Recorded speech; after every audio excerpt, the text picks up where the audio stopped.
Խելիքի պետք է մեզ ընտրեն։ Ժորժ ջան, մեզ պետք է ընտրեն ինչի համար։ Ես իմ հանրային ընկալումը, իմ ռեյտինգը public մատաղ եմ արել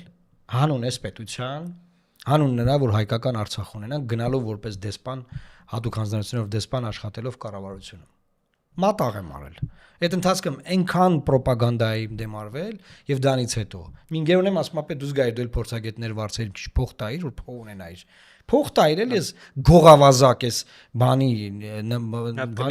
համակարգին եւ որից հետո ասում քեզ այնքան կգովային հերոս կդառնայիր դու հրաժարական տալուց հետո բայց չասում դու փող չես ունեցել փող չես տվել բերանները չես փագե քեզ փորձել են վարկաբեկել բայց ես թող բերջացնեմ ես մասը դու ասա բայց ես ուզում եմ ամփոփեմ Ժորժ ջան լավ օքեյ